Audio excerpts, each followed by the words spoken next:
හරියටම ඉංග්‍රීසි මුල සිට සරලව. ආයුබෝවන් යාළුවනේ 68 වෙනි පාඩමේ lesson number 68. අද මම අරගෙන ආවා ඔයාලට තවත් අලුත් අදහසක්. මෙතනදී යාළුවනේ අපි සමහර වචන කීපයක් තියෙනවා ඉංග්‍රීසි භාෂාව තුළ අපිට ඒ වචනය තුළ ඒ ක්‍රියාපදය තුළ අදහස් දෙකක් ඉදිරිපත් කරන්න පුළුවන්. එකම අදහස එතන කියන ආකාර දෙකකට ඉදිරිපත් කරන්න පුළුවන්. අපි ඒක ගැනයි කතා කරන්න යන්නේ.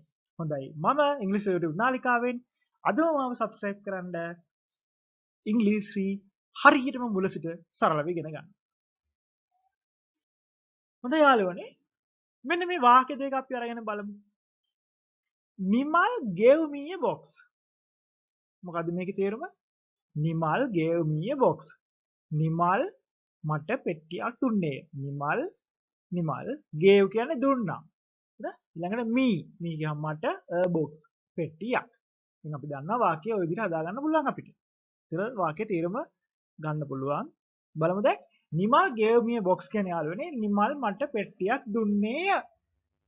හොඳයි. දැන් බලන්න යාළුවනේ දෙවෙනි වාක්‍යය. Nimal gave a box to me. මොකක්ද ඒකේ තේරුම? නිමල් දුන්නේය a box කියන්නේ පෙට්ටියක් to me මට.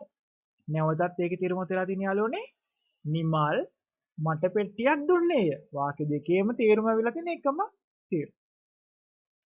මේ විදිහට අපිට මෙන්න මේ කියන give, lend, send, show කියන ක්‍රියාපදත් එක්ක යොදා ගන්න විදිහට මෙන්න මේ ක්‍රියාපදත් එක්ක යෙදෙන වාක්‍ය අපිට ඔය ආකාරයට ආකාර දෙකට අපිට වාක්‍ය සකස් කරගන්න පුළුවන්. මොනවද? give කියන්නේ දෙනවා, lend කියන්නේ ණයට දෙනවා, send කියන්නේ යවනවා, show කියන්නේ පෙන්වනවා. ඔන්න ඔය කියන ක්‍රියාපද, ඔය කියන verbs යොදා ගන්නකොට අපිට ඔය විදිහට වාක්‍ය ආකාර දෙකට සකස් කරගන්න පුළුවන්. I give a book මම පොතක් දෙනවා. ඒතර මෙන්න මේ පොත දෙන්නේ කාටද කියලා අපි දැම්මොත් I give a book to Sunil. මම සුනිල්ට පොතක් දෙනවා. ඊළඟට අපි මේක කොහොමද අනිත් ආකාරයට කියන්නේ I give Sunil a book. මෙතනදී හොඳට මතක තියාගන්න මෙන්න මේ give, lend, send කියන මේ වචනත් එක්ක ඒ ක්‍රියාපදයට පස්සේ අපි කියන්නේ ඒ අවස්ථාව ලබා ගන්නා වූ පුද්ගලයා නම් ඒ ක්‍රියාවට යටත් වෙන පුද්ගලයා නම් අපි to යොදන්නේ නැහැ.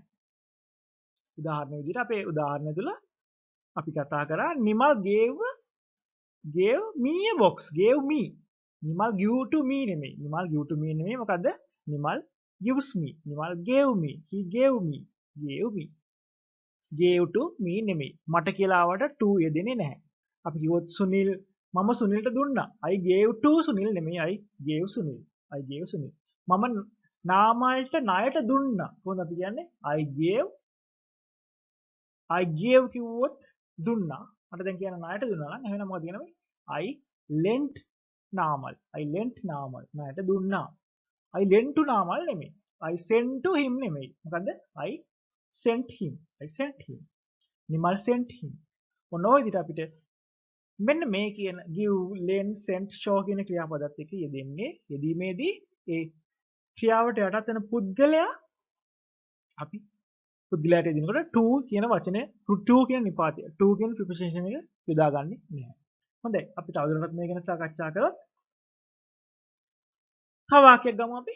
සුනිල් නිමල්ට ලිපියක් දුන්නේය.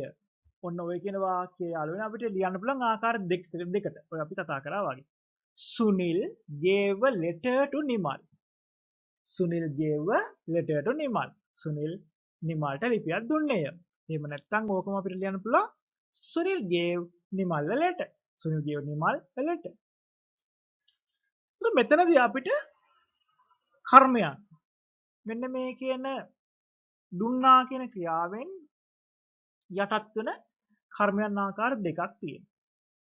මොනද යාළුවනේ? සුනිල් කාටද මේ ලියුම දුන්නේ? අපි දෙවෙනි ආකාරයට. සුනිල් ලිපියක් දුන්නේ කාටද? අපි දෙවෙනි ප්‍රශ්නේ දක්වලා තියෙනවා වගේ සුනිල් ලිපියක් දුන්නේ කාටද?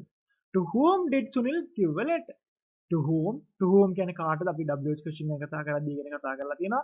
ඒ වීඩියෝ එක නැවත මතක් කරගන්න ඔයාලට බලන්න පුළුවන් මේ වීඩියෝ එක මම කාඩ් එකක් දාන්න.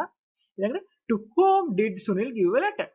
Sunil gave a letter නේ වාක්‍යය. එතකොට අපි මේක ප්‍රශ්නයක් විදිහට දාගත්තේ did Sunil give. එතකොට අපි ප්‍රශ්නේ හදනවා to whom did Sunil give a letter? Sunil ලිපියක් දුන්නේ කාටද? එහෙම නැත්නම් යාළුවනේ අපිට පුළුවන් සුනිල් දුන්නේ මොකද්ද කියලා අහන්න. What did Sunil give to Nimal? Sunil නිමල්ට දුන්නේ මොකද්ද? What did Sunil give to Nimal? Nimal. හොඳයි.